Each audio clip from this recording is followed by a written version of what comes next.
มัทธากุณฑลีจิตเลื่อมใสไปสวรรค์ในกรุงสาวัตถีได้มีพราหมณ์คนหนึ่งชื่ออทินนะปุพกะเขาไม่เคยให้สิ่งของอะไรแก่ใครๆเพราะฉะนั้นประชาชนจึงได้ตั้งชื่อเขาว่าอทินนะปุพกะเขาได้มีบุตรคนเดียวเป็นที่รักใคร่พอใจภายหลังเขาอยากจะทำเครื่องประดับให้บุตรคิดว่าถ้าเราจักจ้างช่างทองก็จะต้องให้ค่าบำเหน็จดังนั้นแล้ว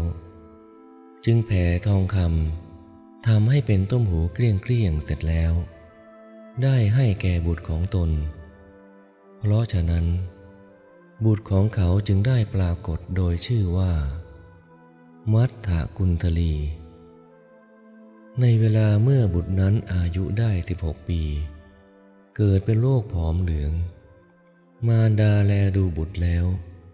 จึงพูดกับพราหมณ์ผู้เป็นสามีว่าพราหมณ์โรคเกิดขึ้นแล้วแก่บุตรของเราขอท่านจงหาหมอมารักษาเขาเสียเถิดพราหมณ์ตอบว่านางผู้เจริญถ้าเราจะหาหมอมาเราจะต้องให้ขวัญข้าวเขาหล่อนช่างไม่มองดูความเปลืองทรัพย์ของเราบ้างเลยนางพรามณีถามว่าเมื่อเป็นอย่างนี้ท่านจะทำอย่างไรเล่าพราหมณ์พราหมณ์ตอบว่าทรัพย์ของเราจะไม่ขาดไปได้อย่างใดเราจะทำอย่างนั้นพราหมณ์นั้นไปยังสำนักพวกหมอแล้วถามว่าพวกท่านวางยาขนาดไหนแก่คนที่เป็นโรคชนิดโน้นลำดับนั้นพวกหมอก็บอกยาเกล็ดที่เข้าเปลือกไม้เป็นต้นแก่เขาเอารากไม้เป็นต้นที่พวกหมอบอกให้นั้นมาแล้วทำยาให้แก่บุตรเมื่อพราหมณ์ทำอยู่เช่นนั้นนั่นแลโรคได้กำเริบกล้าแล้วเข้าถึงความไม่มีใครที่จะเยียวยาได้พราหมณ์รู้ว่าบุตรทุพพลภาพมากแล้วจึงหาหมอมาคนหนึ่งหมอนั้นตรวจดูอาการแล้วจึงพูดว่าข้าพระเจ้ามีกิจอยู่อย่างหนึ่งท่านจงหาหมออื่นมารักษาเถิดดังนี้แล้วบอกเลิกกับพราหมณ์นั้นแล้วก็ลาไปฝ่ายพราหมณ์รู้เวลาว่าบุตรจวนเจียนจะตายแล้วคิดว่าเราชนที่มาแล้วเพื่อประโยชน์จะเยี่ยมเยียนบุตรนี้จักเห็นทรัพย์สมบัติภายในเรือนของเราจะเอาเขาไปไว้ข้างนอกดังนี้แล้วจึงนำบุตรออกมาให้นอนที่ระเบียงเรือนข้างนอกในเวลากำลังปัจจุสมัยคือเวลาจวนสว่างวันนั้นพระผู้มีพระภาคเจ้าเสด็จออกจากพระมหากรุณาสมาบัติทรงเล็งดูโลกด้วยพุทธจักษุเพื่อทอดพระเนตรเหล่าสัตว์ผู้เป็นเผ่าพันธุ์อันพระองค์ทรงพอแนะนำได้ซึ่งมีกุศลมูลอันหนาแน่นแล้วมีความปรารถนาซึ่งได้ทำไว้แล้วในพระพุทธเจ้าแต่ปางก่อนทั้งหลายได้ทรงแผ่ตาข่ายคือพระญาณไปในหมื่นจักรวาลมัทธกุณฑลีมานพปรากฏแล้วณภายในตาข่ายคือพระญาณนั้นโดยอาการอันนอนที่ระเบียงข้างนอกอย่างนั้นในขณะนั้นมัทธกุณฑลีมานพกำลังนอนผินหน้าไปข้างในเรือนพระศาสดาทรงทราบว่าไม่เห็นพระองค์จึงได้เปล่งรัศมีไปวาบหนึ่งมานพคิดว่านี่แสงอะไรจึงนอนพลิกกลับมาเห็นพระศาสดาแล้วคิดว่า เราอาศัยบิดาเป็นคนพาลจึงไม่ได้เข้าไปเฝ้าพระพุทธเจ้าเห็นปานนี้แล้วทำความขวนขวายด้วยกายหรือถวายทานหรือฟังธรรมเดี๋ยวนี้แม้แต่มือสองข้างของเราก็ยกไม่ไหวกิจที่ควรทำอย่างอื่นไม่มีดังนี้แล้วได้ทำใจเท่านั้นให้เลื่อมใสพระศาสดาทรงดำริว่าพอละ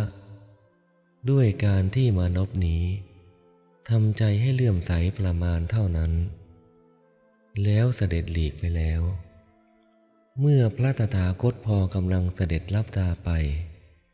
มานพนั้นมีใจเลื่อมใสทำกาละแล้วเป็นประดุจดังว่าหลับแล้วกลับตื่นขึ้น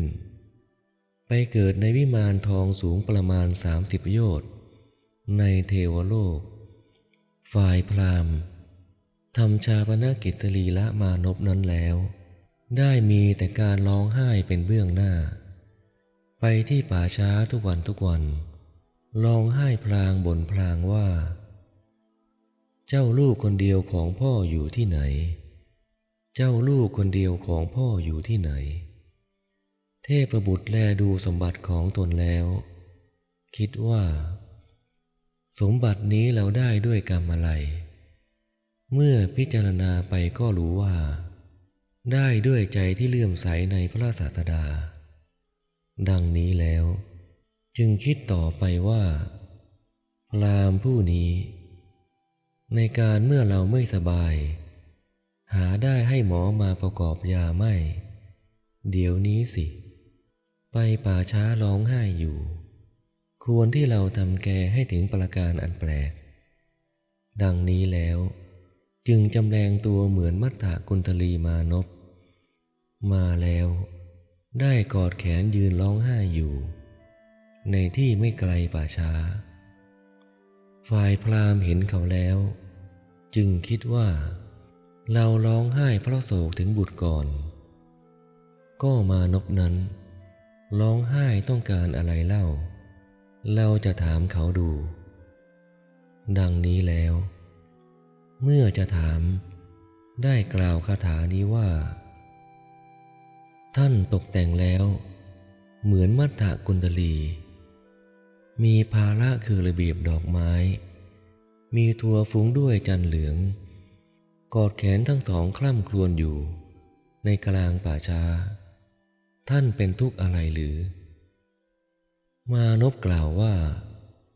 เรือนรถทำด้วยทองคำผุดผ่องเกิดขึ้นแล้วแก่ข้าพเจ้ายังหาคู่ล้อของมันยังไม่ได้ข้าพเจ้าจักยอมเสียชีวิตเพราะความทุกข์นั้นทีนั้นพราหมณ์ได้พูดกับเขาว่าพ่อมานพผู้เจริญคู่ล้อของมันนั้นจะทำด้วยทองคำก็ตามทำด้วยแก้วก็ตามทำด้วยโลหะก็ตามทำด้วยเงินก็ตามท่านจงบอกแก่ข้าพเจ้าเถิดข้าพเจ้าจะรับประกันให้ท่านได้คู่ล้อของมันมานพนั้นได้ฟังคำนั้นจึงคิดว่าพราหมณ์ผู้นี้ไม่ทำยาให้แก่บุตรแล้วครั้นมาเห็นเรารูปร่างคล้ายบุตรร้องไห้อยู่ยังพูดว่าเราจะทำล้อซึ่งทำด้วยทองคำเป็นต้นให้ช่างเถิดเราจะแกล้งแกเล่นดังนี้แล้วจึงกล่าวว่าท่านจะทำคู่ล้อให้แก่ข้าพเจ้าโตเท่าไหร่เมื่อพราหมณ์นั้นกล่าวว่าท่านจะต้องการโตเท่าไหร่เล่าจึงบอกว่าข้าพเจ้าต้องการด้วยพระจันทร์และพระอาทิตย์ทั้งสองดวงข้าพเจ้าอันขอแล้วโปรดให้พระจันทร์และพระอาทิตย์ทั้งสองนั้นแก่ข้าพเจ้าเถิดมานพนั้นกล่าวซ้ำแก่เขาว่าพระจันทร์และพระอาทิตย์ส่องแสงเป็นคู่กันในวิถีทั้งสอง รถของข้าพเจ้าทำด้วยทองคำย่อมงามสมกับคู่ล้ออันนั้นลำดับนั้นพราหมณ์พูดกับเขาว่าพ่อมานพท่านปรารถนาของที่ไม่ควรปรารถนาเป็นคนเขลาแท้ๆข้าพเจ้าเข้าใจว่าท่านจักตายเสียเปล่าจักไม่ได้พระจันทร์และพระอาทิตย์ทั้งสองเลยลำดับนั้นมานพจึงพูดกับพราหมณ์นั้นว่าก็บุคคลผู้ร้องไห้เพื่อต้องการสิ่งซึ่งปรากฏอยู่เป็นคนเขลาหรือว่าบุคคลผู้ร้องไห้เพื่อต้องการสิ่งซึ่งไม่ปรากฏอยู่เป็นคนเขลาเล่าดังนี้แล้วจึงกล่าวเป็นคาถาว่าแม้ความไปและความมาของพระจันทร์และพระอาทิตย์ก็ปรากฏอยู่ธาตุหรือวรรณะแห่งพระจันทร์และพระอาทิตย์ก็ปรากฏอยู่ในวิถีทั้งสองจนที่ทำกาละไปแล้วใครก็ไม่แลเห็นบรรดาเราทั้งสองผู้คร่ำครวญอยู่ในที่นี้ใครจะเป็นคนเขลากว่ากันพราหมณ์สดับคำนั้นแล้วกำหนดได้ว่ามานพนี้พูดถูกจึงกล่าวว่าพ่อมานพท่านพูดจริงทีเดียว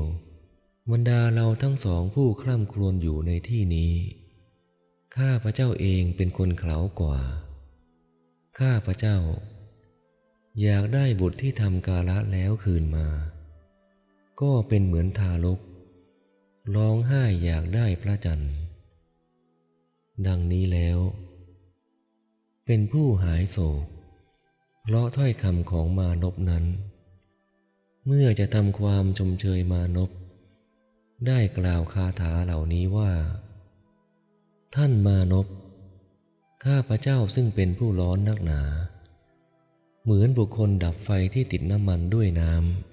ำข้าพระเจ้าย่อมยังความกระวนกระวายทั้งปวงให้ดับได้ท่านผู้บรรเทาความโศกเศร้าถึงบุตรของข้าพเจ้าอันความโศกเศร้าครอบงำแล้วได้ถอนลูกศรคือความโศกอันเสียดหฤทัยของข้าพเจ้าออกได้หนอข้าพเจ้านั้นเป็นผู้มีลูกศรอันท่านถอนเสียแล้วเป็นผู้เย็นสงบแล้วพ่อมานพข้าพเจ้าหายเศร้าโศกหายร้องไห้เพราะได้ฟังถ้อยคำของท่านขณะนั้นพราหมณ์เมื่อจะถามเขาว่าท่านชื่ออะไรจึงกล่าวว่าท่านเป็นเทวดาหรือคนทันหรือว่าท่านเป็นท้าวปุริทะสักกะเทวราชท่านชื่ออะไรหรือเป็นบุตรของใครอย่างไรข้าพระเจ้าจะรู้จักท่านได้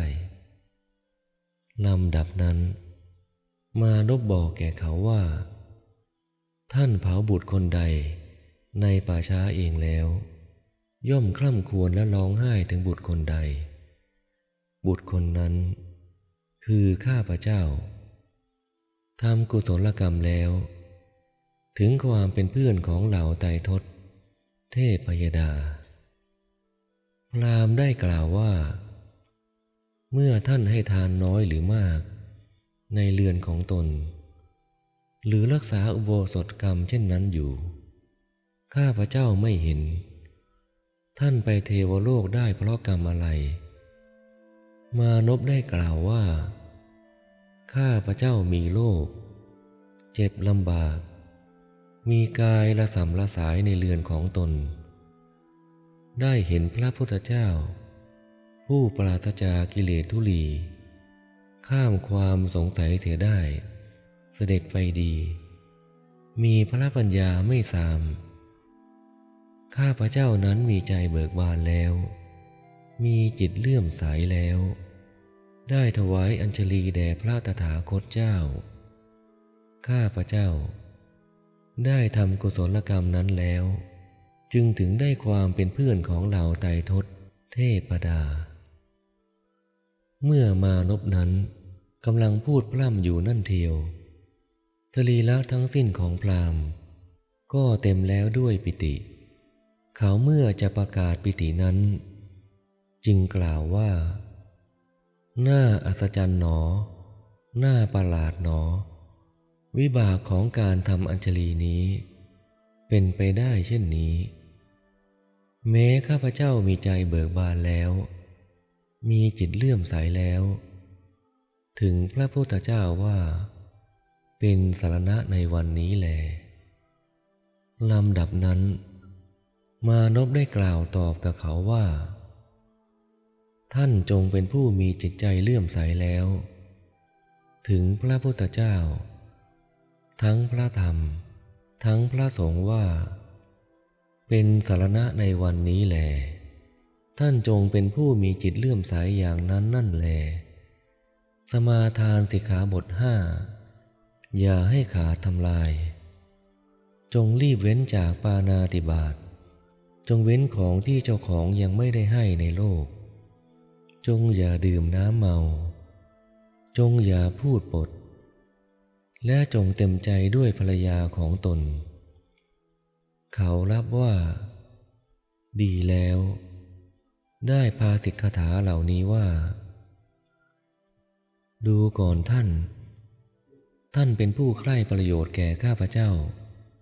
ดูก่อนเทพดาท่านเป็นผู้ใคร่สิ่งที่เกื้อกูลแก่ข้าพเจ้าข้าพเจ้าจะทำตามถ้อยคำของท่านท่านเป็นอาจารย์ของข้าพเจ้าข้าพเจ้าเข้าถึงพระพุทธเจ้าว่าเป็นสรณะด้วยข้าพเจ้าเข้าถึงแม้พระธรรมซึ่งไม่มีสิ่งอื่นยิ่งกว่า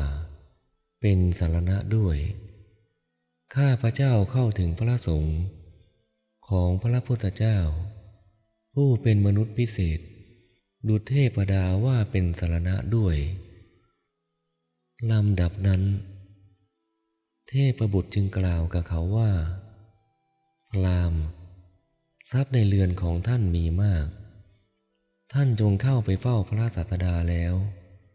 ถวายทานจงฟังธรรมจงถามปัญหาดังนี้แล้วก็อันตรธานไปณที่นั้นนั่นแหละฝ่ายพราหมณ์ไปเรือนแล้ว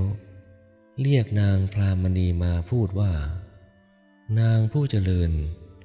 ฉันจะนิมนต์พระสมณโคดมแล้วทูลถามปัญหา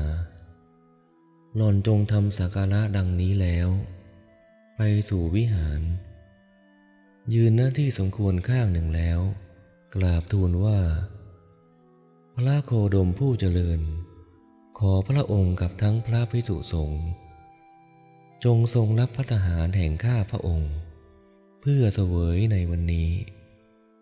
พระศาสดาทรงรับแล้วจึงมาโดยเร็วใช้ให้คนใช้ตกแต่งขาชนียโภชนียาหารไว้ในเรือนของตนพระศาสดาอันหมู่ภิกษุสงฆ์แวดล้อมแล้วเสด็จไปสู่เรือนแห่งพราหมณ์นั้นประทับนั่งบนอาสนะ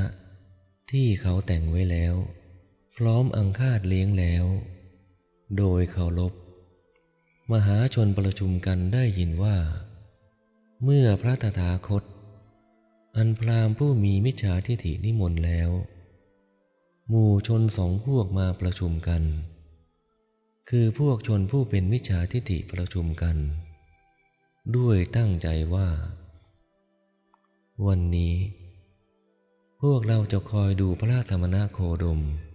ที่ถูกพราหมณ์เบียดเบียนอยู่ด้วยการถามปัญหาพวกชนผู้เป็นสัมมาทิฏฐิก็ประชุมกันด้วยตั้งใจว่า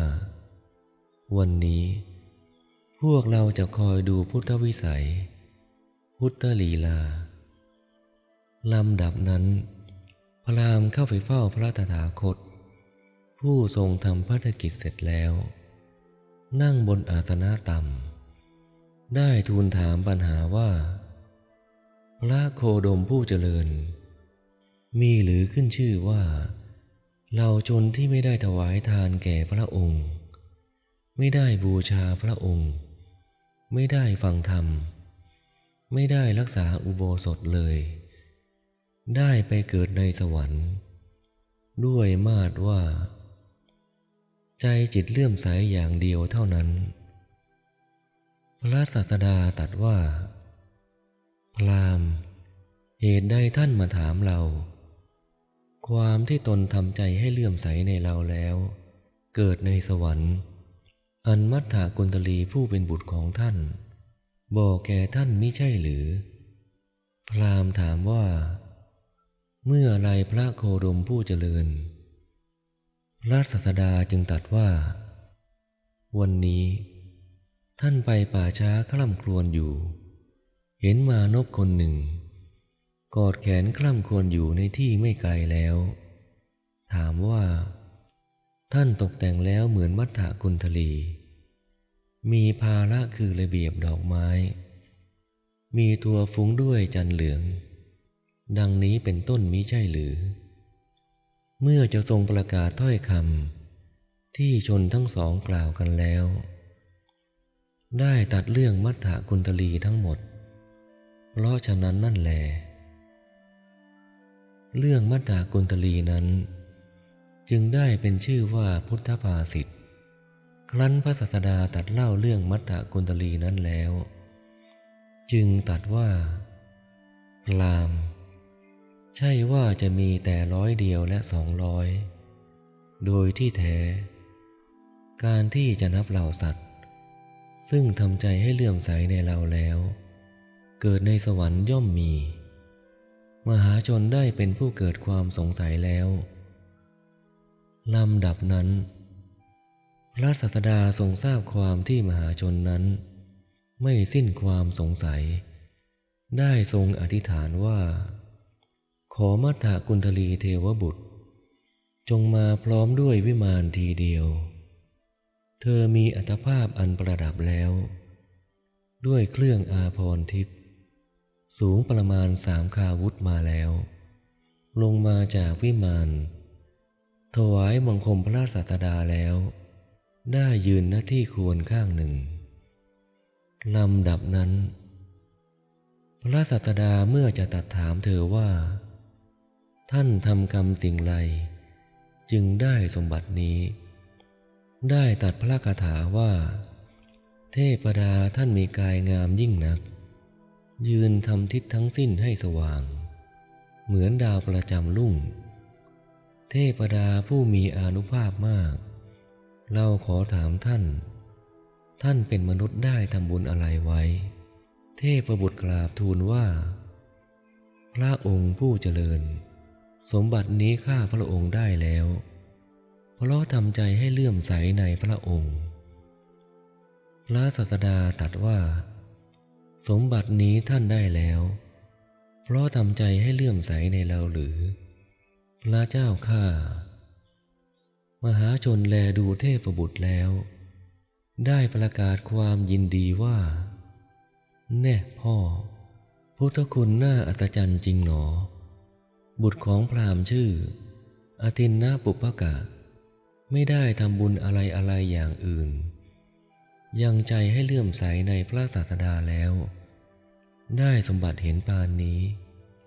ลำดับนั้น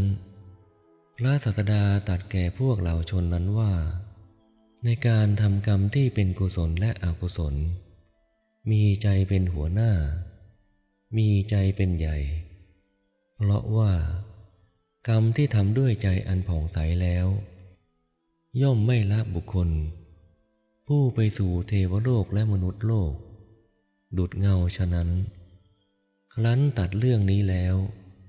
พระองค์ผู้เป็นธรรมราชาได้ตรัสคาถานี้สืบอนุสนธิดุจประทับพระราชสารซึ่งประจำไว้แล้วด้วยพระราชลัญชกรว่ามโนบุพพังขมาธรรมามโนเสถามโนมยามนาสาเจปนสันเนนะพาสติวากโรติวาตโตนังสุขามเนวติฉายาวะอนุปายินีธรรมทั้งหลายมีใจเป็นหัวหน้ามีใจเป็นใหญ่สำเร็จแล้วด้วยใจ ถ้าบุคคลมีใจผ่องใสแล้ว พูดอยู่ก็ดีทำอยู่ก็ดี ความสุขย่อมไปตามเขา เพราะเหตุนั้นเหมือนเงาไปตามตัว ฉะนั้น